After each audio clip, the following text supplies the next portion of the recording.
ಓಂ ನಮೋ ವಾಲ್ಮೀಕಿಯೇ. ನಮಸ್ಕಾರ ಬಂಧುಗಳೇ. ನಾನು ನಿವೃತ್ತ ಪ್ರಾಧ್ಯಾಪಕ ಡಾಕ್ಟರ್ ಅರ್ಜುನ್ ಪಂಗಣ್ಣವರ್. ಹೇ ಸೀತಾರಾಮ್ ವಾಹಿನಿಯ ವಾಲ್ಮೀಕಿ ರಾಮಾಯಣ ಅಂದು ಇಂದು ಚಿಂತನ ಕಾರ್ಯಕ್ರಮದ 638ನೇ ಸಂಚಿಕೆಗೆ ತಮ್ಮೆಲ್ಲರಿಗೂ ಸ್ವಾಗತ. ಹಿಂದಿನ ಸಂಚಿಕೆಯಲ್ಲಿ ವಾಲ್ಮೀಕಿಯವರು ಬರೆದ ಮಹಾಕಾವ್ಯ ರಾಮಾಯಣದ 5ನೇ ಕಾಂಡ ಅಂದರೆ ಸುಂದರಕಾಂಡ ಮುಕ್ತಾಯವಾಯಿತು. ಸುಂದರಕಾಂಡದಲ್ಲಿ ಈ ಕೊನೆ ಅಧ್ಯಯನಗಳಲ್ಲಿ ಹನುಮಾನನು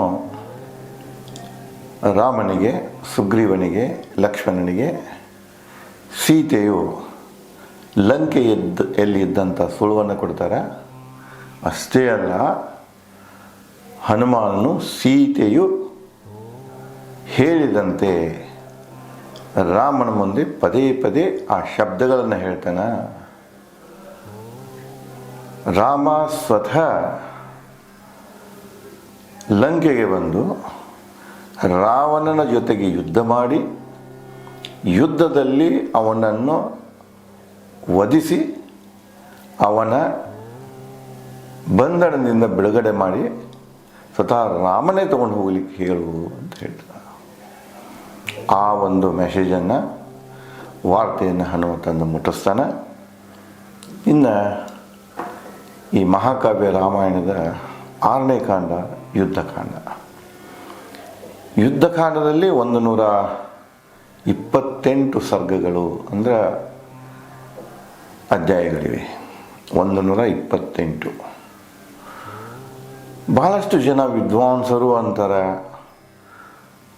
ಇನ್ನು ಕೆಲವೊಂದು ನಮ್ಮಲ್ಲಿ ನೋಡ್ತಾ ಇರ್ತೇವೆ, ಮಹಾಭಾರತ ರಾಮಾಯಣ ಅಂದರೆ ಕೆಲವರು ಜನರಿಗೆ ಬರ್ಷಿನ ಅಲರ್ಜಿ ಆದಂಗೆ ಆಗ್ತಿದೆ. ಅವ್ರಿಗೇನು ಸುಖ ಆಯಿತು ಗೊತ್ತಿಲ್ಲ. ಆದರೆ ಈ 2 ಮಹಾಕಾವ್ಯ ಬಹಳ ವರ್ಷಗಳಿಂದ ಬಂದದ್ದಿದು. ಪರಂಪರೆಯಾಗಿ ಇದು ಈ ಭರತಖಂಡ ಏನಂತೇವೆ ನಾವು, ಜಂಬೂದ್ವೀಪ ಏನಂತೇವೆ, ಇವತ್ತೇನು ಭಾರತ ಹಿಂದೂಸ್ತಾನ್ ಅಂತ ಅಂತೇವೆ. ಅಷ್ಟೇ ಅಲ್ಲ, ಅದರ ಸುತ್ತಮುತ್ತ ಇರುವಂಥ ಇವತ್ತಿನ ದೇಶಗಳು, ಥೈಲ್ಯಾಂಡ್ ಇರ್ಬೋದು, ಮ್ಯಾನ್ಮಾರ್ ಇರ್ಬೋದು, ಚೀನಾ ಇರ್ಬೋದು, ಭೂತಾನ್ ಇರ್ಬೋದು, ನೇಪಾಳ ಇರಬಹುದು, ಪಾಕಿಸ್ತಾನ್ ಇರಬಹುದು, ಅಫ್ಘಾನಿಸ್ತಾನ್ ಇರಬಹುದು, ಇರಾನದವರೆಗೆ ನಮ್ಮ ಒಂದು ಈ ಜಂಬೂ ದ್ವೀಪದ ಏನು ಸಾಮಾಜಿಕ ಒಂದು ಸಂಸ್ಕೃತಿ ಇದೆ. ಇವತ್ತು ಅದು ಮತಧರ್ಮಗಳು ಕಾಲ ಕಾಲಕ್ಕೆ ಎಷ್ಟೋ ಹುಟ್ಟಿ ಹೋದ. ಉದಾಹರಣೆಗೆ ಇಸ್ಲಾಂ ಧರ್ಮ ಆಗಿರ್ಬೋದು, ಕ್ರಿಶ್ಚಿಯನ್ ಧರ್ಮ ಆಗಿರ್ಬೋದು, ಇನ್ನೇನೋ ಹಲವಾರು ಧರ್ಮಗಳು ಹುಟ್ಟ್ಯಾವ.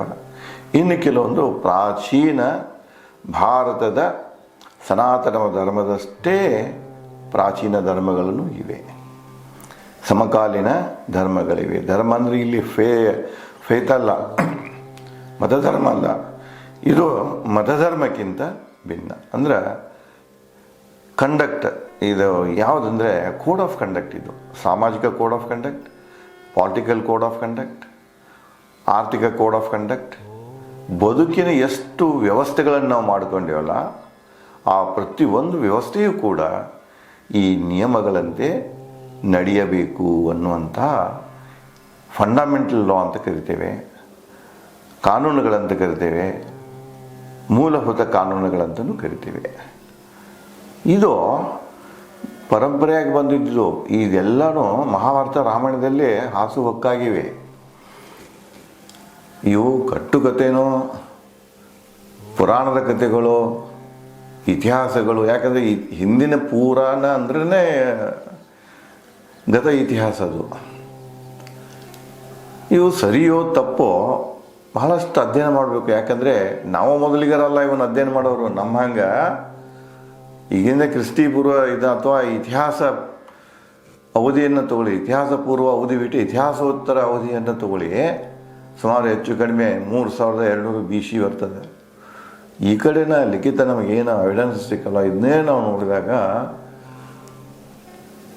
ಈಗ ಅಷ್ಟೇ ನಾವು ಬರೆಯೋಕೆ ಕಲ್ತೇವೆ, ನಾವು ಓದೋಕೆ ಕಲ್ತೇವೆ. ಈ ವ್ಯವಸ್ಥೆ ಅಲ್ಲ, ಸರಿ ತಪ್ಪಿದ್ದು ನಮ್ದು. ಈ ಊಹೆನೇ ತಪ್ಪಿದೆ. ಕೆಲವೊಂದು ಜನ ಇದನ್ನು ಊಹಿಸ್ಕೊಂಡು ಹೇಳ್ಕೊಂಡು ಹೋಗ್ತಾರೆ. ಇನ್ನು ಕೆಲವೊಂದು ಟಿ ವಿಗಳದಾವ ನೋಡ್ರಿ, ಘಂಟಾಘೋಷವಾಗಿ ಹೇಳ್ತಾರೆ ರಾಮಾಯಣ ನಡೆದೇ ಇಲ್ಲ, ವಾಲ್ಮೀಕಿ ಹುಟ್ಟೇ ಇಲ್ಲ. ಇನ್ನು ಕೆಲವು ಮಂದಿ ಹೇಳ್ತಾರೆ ಇವೆಲ್ಲ ನಡೆದು 3ನೇ ಶತಮಾನದಲ್ಲಿ, ಇನ್ನು ಕೆಲವು ಮಂದಿ ಹೇಳ್ತಾರೆ ಕ್ರಿಸ್ತಿ ಶಕ ಪೂರ್ವ 3ನೇ ಶತಮಾನ, ಅಶೋಕನ ತರುವಾಯ ಅಂತ ಹೇಳ್ತಾರೆ, ಬುದ್ಧನ ತರುವಾಯ ಅಂತ ಹೇಳ್ತಾರೆ, ಏನೇನು ಹೇಳ್ಕೊತ ಹೋಗ್ತಾರೆ. ಯಾವುದೇ ಎವಿಡೆನ್ಸಸ್ ಇಲ್ಲ, ನೇರವಾಗಿ ಎವಿಡೆನ್ಸ್. ನಿಮ್ಗೆ ಹೇಳ್ತಿಲ್ಲ, ಜಗತ್ತಿನ ಕೆಲವೊಂದು ಇತಿಹಾಸಕಾರರಿದ್ದಾರೆ, ಸಂಶೋಧಕರಿದ್ದಾರೆ, ಅವ್ರು ಹೇಳ್ತಾರೆ ಎಲ್ಲ ಕಡೆಗೆ ಇತಿಹಾಸದ ಕುರುಹುಗಳು ಸಿಗ್ಬೋದು. ಅವು ಏನಾಗ್ಯಾವ ಅಂದ್ರೆ ನಾಗರಿಕತೆಗಳು ಹುಟ್ಟಿ ಹಾಳಾಗಿ ಹೋಗ್ಯಾವ, ಕುರುಹುಗಳ ಬಿಟ್ಟು ಹೋಗ್ಯಾವ. ಭಾರತದ ಹಾಗಿಲ್ಲ. ಅದು ಯಾವಾಗ ಒಂದು ಸುವ್ಯವಸ್ಥೆಯನ್ನು ಕಂಡುಕೊಂಡಿತೋ, ರಾಜ್ಯ ಕಟ್ಟಿ ಆಳುವುದನ್ನು ಕಂಡುಕೊಂಡಿತ್ತು, ಆ ದಿನಗಳಿಂದನೇ ಅದರ ಒಂದು ಸಾಮಾಜಿಕ ತಂತುಗಳಲ್ಲಿ ಅದು ಏನಾಗಿದೆ, ಹಸಿದು ಹೋಗಿದೆ. ಫ್ಯಾಬ್ರಿಕೇಷನ್, ಸೋಷಿಯಲ್ ಫ್ಯಾಬ್ರಿಕೇಷನ್ ಈಗೇನು ನಾವು ಪ್ರಾಕ್ಟೀಸ್ ಮಾಡ್ತಾ ಇದ್ದೀವಲ್ಲ, ಇದು ಇವತ್ತಿಂದಲ್ಲ, ಇದು ಅನಾದಿ ಕಾಲದಿಂದ ಬಂದದ್ದು, ಹಿಂದಿನಿಂದ ಬಂದದ್ದು. ಅದನ್ನೇ ನಾವು ಪ್ರಾಕ್ಟೀಸ್ ಮಾಡ್ಕೊಂಡು ಹೋಗ್ತೇವೆ. ಅದಕ್ಕೆ ಅವರು ಕೆಲವೊಂದು ಇತಿಹಾಸಕಾರ ಹೇಳ್ತಾರೆ, ಭಾರತದ ಇತಿಹಾಸ ಅದರ ಸಾಮಾಜಿಕ ಪರಂಪರೆಯಲ್ಲಿ, ಸಾಮಾಜಿಕ ಮೌಲ್ಯಗಳಲ್ಲಿ, ಸಂಪ್ರದಾಯಗಳಲ್ಲಿ ಇದೆ. ಅದನ್ನೇ ನೀವು ದತ್ತಾಂಶವಾಗಿ ಇಟ್ಟುಕೊಂಡು ಕಂಪೇರಿಟಿವ್ ಸ್ಟಡಿ ಮಾಡ್ಕೊತ ಹೋದರೆ, ಉಚಿತ ಮಾನದಂಡಗಳನ್ನು, ಯೋಗ್ಯ ಮಾನದಂಡಗಳನ್ನು ಆಧಾರವಾಗಿ ಇಟ್ಕೊಂಡು ನೀವು ಸಂಶೋಧನೆಗಳನ್ನು ನಡೆಸಿದಾಗ ನಿಮಗೆ ಭಾರತದ ಇತಿಹಾಸ ಸಿಗ್ತಿದೆ. ಅದನ್ನು ಬಿಟ್ಕೊಂಡು ಏನೇನೋ ಯಾರೋ ಹೇಳಿದ್ರ ಮೇಲೆ ಹೇಳ್ಕೊತ ಹೋಗೋದು. ಇವತ್ತಿಗೆ ಇದು ಒಂದು ಏನಂದರೆ ಉದ್ಯೋಗ ಮಾಡ್ಕೊಂಡು ಬಿಟ್ಟಾರು. ಬುದ್ಧಿವಂತಿಕೆ ಪ್ರದರ್ಶನ ಅಂತ ತಿಳಿದ್ರು. ರಾಮಾಯಣ ಮಹಾಭಾರತವನ್ನು ಕಟುವಾಗಿ ಟೀಕಿಸೋದು, ಇದು ಮಾಡೋದು ಅಂದರೆ ತಮ್ಮ ಬುದ್ಧಿವಂತಿಕೆ ಅಂತ ತಿಳಿತಾರೆ. ಮತ್ತು ರಾಮಾಯಣ ಮಹಾಭಾರತಗಳನ್ನು ಓದ್ಕೊಂಡು ಮನವರಿಕೆ ಮಾಡ್ಕೊಂಡು ಯಾರು ಹೇಳ್ತಾರಲ್ಲ ಅವ್ರನ್ನೆಲ್ಲ ದಡ್ರು ಅಂತ ತಿಳಿತಾರೆ. ಅವ್ರನ್ನೆಲ್ಲ ಏನಂತಾರಂದರೆ ಬುದ್ಧಿಗಿರಿಗಳಂತ ತಿಳಿತಾರೆ. ಇರಲಿ, ಅವರವರ ಆಲೋಚನೆಗಳು ಅವ್ರಿಗೆ ಬಿಟ್ಟುಕೊಟ್ಟದ್ದು. ಇಲ್ಲಿ ಯುದ್ಧದ ವಿಷಯ ಬಂದಾಗ ಭಾಳಷ್ಟು ಜನ ಹೇಳ್ತಾರೆ, ನಾನು ಯೂನಿವರ್ಸಿಟಿಗಳಲ್ಲಿ ಕೇಳೇನೆ, ರಾಮ ವಾರ್ ಮಾಂಗರ್ ಇದ್ದ. ಈಗ ಹೆಂಗೆ ನೋಡ್ರಿ, ಈಗ ಯುದ್ಧಗಳು ನಡೆದಿಲ್ಲ, ಇರಾನ್, ಇರಾಕ್, ಅಮೇರಿಕ ಹೆಂಗೆ ವಾರ್ ಮಾಂಗರ್ ಕಂಟ್ರಿ ಅಂತೀವಲ್ಲ, ಯುದ್ಧ ಪ್ರಿಯ, ಯುದ್ಧ ಬೇಕನ್ನುವಂಥ ರಾಷ್ಟ್ರಗಳು ತಮ್ಮದ ಅಸ್ತ್ರಗಳನ್ನು ಮಾರುಕಟ್ಟೆ ವಿಸ್ತರಿಸುವವಾಗಿ, ಅಸ್ತ್ರಗಳಿಗೆ ಮಾರುಕಟ್ಟೆ ವಿಸ್ತರಿಸುವವಾಗಿ ಅಲ್ಲೆಲ್ಲಿ ಯುದ್ಧಗಳನ್ನು ಹಚ್ಚುವಂಥ ಕೆಲವೊಂದು ದೇಶಗಳು ಅವು ಮತ್ತು ಪರೋಕ್ಷವಾಗಿ ಯುದ್ಧ ಮಾಡ್ತಿರ್ತವೆ. ಭಾರತ ಎಂದಿಗೂ ವಾರ್ ಮಾಂಗರ್ ದೇಶ ಅಲ್ಲ. ರಾಮನೂ ಕೂಡ ವಾರ್ ಮಾಂಗರ್ ಅಲ್ಲ, ಅವನು ಯುದ್ಧವನ್ನು ಬಯಸಿದಂಥ ವ್ಯಕ್ತಿ ಅಲ್ಲ. ಹಾಗಾದರೆ ರಾಮಾಯಣದಲ್ಲಿ ರಾವಣನ ಜೊತೆಗೆ ಯುದ್ಧಕ್ಕೆ ಕಾರಣ ಏನು? ಮುಖ್ಯ ಕಾರಣ ಅಂದರೆ ಎರಡು. ಒಂದು, ಸೀತೆ ಹೇಳ್ತಾಳೆ, ನನ್ನ ಅಸಹಾಯಕ ಸ್ಥಿತಿಯಲ್ಲಿ ಇವು ಹೊತ್ಕೊಂಡು ಬಂದಾನ, ನನ್ನೊಂದಿಗೆ ದುರ್ವ್ಯವಹಾರ ಮಾಡ್ಯಾನ, ಇವ ಅಸಭ್ಯ ರೀತಿಯಿಂದ ನಡೆಸ್ಕೊಂಡಾನ, ಇವನಿಗೆ ಮರಣದಂಡನೆ ಸಿಗಲೇಬೇಕು ಅನ್ನುವಂಥ ಅವಳದೊಂದು ಹಠ ಇರ್ತದೆ. ಇಚ್ಛಾ ಮಾಡಿದರೆ ಅವಳು ಹನುಮಾನನ ಭುಜದ ಮೇಲೆ ಕೂತು ಯುದ್ಧ ಇಲ್ಲದೆ ಬರ್ಬೋದಾಗಿತ್ತು. ಅದನ್ನು ಒಪ್ಪುವುದಿಲ್ಲ ಅವಳು. ರಾಮನೇ ಬರಬೇಕಂತ ಹೇಳ್ತಿದ್ದಾಳೆ. ಸುಗ್ರೀವನು ಕೂಡ ಅಲ್ಲ, ಸ್ವತಃ ರಾಮನೇ ಬಂದು ರಾವಣನ ಜೊತೆಗೆ ಯುದ್ಧ ಮಾಡಿ ಅವನ ವಧೆ ಮಾಡಿ ನನ್ನ ಬಿಡುಗಡೆ ಮಾಡ್ಕೊಂಡು ಹೋಗಬೇಕು. ಇದರ ಷರತ್ತು ಅವ್ರದ್ದು. ಇದನ್ನು ರಾವಣನಿಗೆ ಎಲ್ಲರೂ ಹೇಳ್ತಿರ್ತಾರೆ. ಅಜ್ಜ ಹೇಳ್ತಿರ್ತಾನೆ, ತಮ್ಮ ವಿಭೀಷಣ ಹೇಳ್ತಿರ್ತಾನೆ, ಇನ್ಯಾರ್ಯಾರೋ ನಿಜವಾದ ಅವನ ಹಿತೈಷಿಗಳು, ಅಲ್ಲಪ್ಪ ನೀನು ಮಾಡೋದು ತಪ್ಪಿದೆ, ಸಾವಿರಾರು ಹೆಂಡತಿದಾರ ತಂತಂದು ಇಟ್ಕೊಂಡೀಯ, ರಾಮನ ಇದು ಸರಿಯಲ್ಲ, ಅವಳನ್ನ ಮರ್ಯಾದೆಯಿಂದ ಗಂಡನಿಗೆ ಒಪ್ಪಿಸಿಬಿಡು, ರಾಮನಿಗೆ ಒಪ್ಪಿಸಿಬಿಡು, ಬೇಡ ಇವೆಲ್ಲ ಅಂದರು. ಅವನೂ ಕೂಡ ಸೀತೆಯನ್ನು ಮದುವೆ ಆಗತ್ತಿರಬೇಕು, ಆಕೆ ನನ್ನ ಹೆಂಡತಿ ಆಗಬೇಕು, ಆಕೆನೇ ನಾನು ಪಟ್ಟದ ರಾಣಿಯನ್ನಾಗಿ ಮಾಡಬೇಕು. ಈ ಒಂದು ಛಲ, ಈ ಒಂದು ದುರಾಶೆ ಏನಿತ್ತಲ್ಲ, ಆ ದುರಾಶೆ ಯುದ್ಧಕ್ಕೆ ಅವಕಾಶ ಮಾಡಿಕೊಡ್ತಿದೆ. ಈ ಎರಡು ಕಾರಣಗಳಿಂದಾಗಿ ರಾಮಾಯಣದಲ್ಲಿ ಯುದ್ಧ ಅನಿವಾರ್ಯವಾಗಿ ನಡೆದು ಹೋಗ್ತಿದೆ. ಇದ್ರ ಮ್ಯಾಗ ಯಾರ್ದು ನಿಯಂತ್ರಣ ಇಲ್ಲ. ವಾಲ್ಮೀಕಿಯವರು ಪದೇ ಪದೇ ಹೇಳ್ತಾರೆ, ಇಲ್ಲ ನಡೀತಾ ಇರೋದು ದೈವದ ಆಟ. ನಮ್ಮ ಡಿವೈನ್ ಏನಿದೆಲ್ಲ, ಇಟ್ ಈಸ್ ಆಲ್ ಪ್ಲೇ ಏನಿದೆ, it is being played by the divine. Divine unexpected results, ಯಾರಿಗೂ ಗೊತ್ತಿಲ್ಲ ಅದು ಏನಾಗ್ತಿದೆ ಅನ್ನೋದು. ಅದಕ್ಕೆ ಇಲ್ಲಿ ಯುದ್ಧ ಕಾಂಡದಲ್ಲಿ ಮುಖ್ಯವಾಗಿ ರಾಮ ಮತ್ತು ರಾವಣರ, ರಾಕ್ಷಸರ ಮತ್ತು ಸುಗ್ರೀವನ ವಾನರ ಮತ್ತು ಕರಡಿ ಸೈನ್ಯಗಳ ಮಧ್ಯೆ ಯುದ್ಧ ನಡೀತಿದೆ. ಯಾವ ರೀತಿಯಾಗಿ ಎರಡೂ ಪಕ್ಷದಲ್ಲಿರುವಂಥ ಪರಾಕ್ರಮಿಗಳು, ವೀರರು ಸಾವನ್ನಪ್ತಾರೆ, ಯುದ್ಧ ಆದ ನಂತರ ಏನು ಪ್ರಶ್ನೆಗಳು ಬರ್ತಾವೆ ಅನ್ನುವುದನ್ನು ಇಲ್ಲಿ ನಾವು ಈ ಯುದ್ಧಕಾಂಡದಲ್ಲಿ ಕಾಣ್ತೇವೆ, 128 ಸರ್ಗಗಳಲ್ಲಿ ಕಾಣ್ತೇವೆ. ಅದೇ ಮೂಲ ವಾಲ್ಮೀಕಿ ರಾಮಾಯಣವನ್ನು ಅಂದರೆ ಅದನ್ನು ಸಂಶೋಧನೆ ಮಾಡಿ ತೆಗೆದವರು ಒಂದು ಕಡೆಗೆ ಬುಕ್ ರೂಪದಲ್ಲಿ ತಂದದ್ದು ಹೇಳ್ತಾರೆ, ಗುಪ್ತರ ಕಾಲದಲ್ಲಿ ಬರೆಸಿದ್ರು ಅಂತಲೂ ಹೇಳ್ತಾರೆ. ಇನ್ನು ಕೆಲವೊಂದು ಜನ ಹೇಳ್ತಾರೆ ಅಶೋಕನ ತರುವಾಯ, ಪುಷ್ಯಮಿತ್ರ ಅವನು ಬರೆಸಿದಂಥ ಇನ್ನು ಕೆಲವು, ಆದರೆ ಅವಕ್ಕೆ ಯಾವಕ್ಕೂ ಅಥೆಂಟಿಕ್ ಇವಿಲ್ಲ.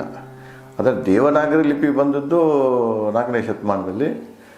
ಆವಾಗ ಇವತ್ತರದ್ದೆಲ್ಲ ರಿಟರ್ನ್ ಆಯಿತು. ಅಲ್ಲಿ ತನಕ ಇವೆಲ್ಲ ಏನಿದ್ದು ಅಂದರೆ ಜನಪದ ಶೈಲಿಯಲ್ಲಿ ಇದ್ದು ಅಂತ ಹೇಳ್ಕೊತ ಬರ್ತಾರೆ.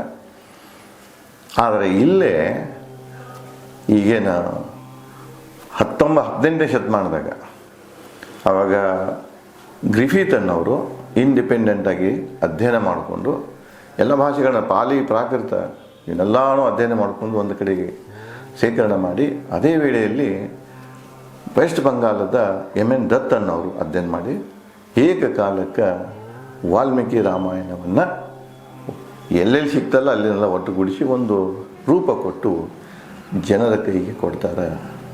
ಆ ಪ್ರಕಾರ ಅವರು ಬರೆದಂತಹ ಇದೇನಿದೆಯಲ್ಲ ಮೂಲ ರಾಮಾಯಣ ಅಂತ ಹೇಳಿ ಒಂದು ಕ್ಲೇಮ್ ಮಾಡ್ಕೊಂಡು ಬರ್ದಲ್ಲ, ಆ ರಾಮಾಯಣವನ್ನೇ ಆಧಾರವಾಗಿ ಇಟ್ಕೊಂಡು ನಾನು ಶುದ್ಧ ಉತ್ತರ ಕರ್ನಾಟಕದ ಕನ್ನಡಿಗರಿಗೆ ಕನ್ನಡದ ಮಾತಾಡುವ ಶೈಲಿಯಲ್ಲಿ ಮೂಲ ವಾಲ್ಮೀಕಿ ರಾಮಾಯಣ ಇವರಿಬ್ಬರನ್ನು ಆಧಾರವಾಗಿ ಇಟ್ಕೊಂಡು ಗ್ರಿಫಿತ ಮತ್ತು ಎನ್ ದತ್ತ ಅವರನ್ನು ಅವ್ರದ ಗ್ರಂಥಗಳನ್ನು ಆಧಾರವಾಗಿ ಇಟ್ಕೊಂಡು ಮಹಾಕಾವ್ಯಗಳನ್ನು ಆಧಾರವಾಗಿ ಇಟ್ಕೊಂಡು ಈ ವಾಲ್ಮೀಕಿ ರಾಮಾಯಣ ಬರೀತಾ ಇದ್ದೇನೆ.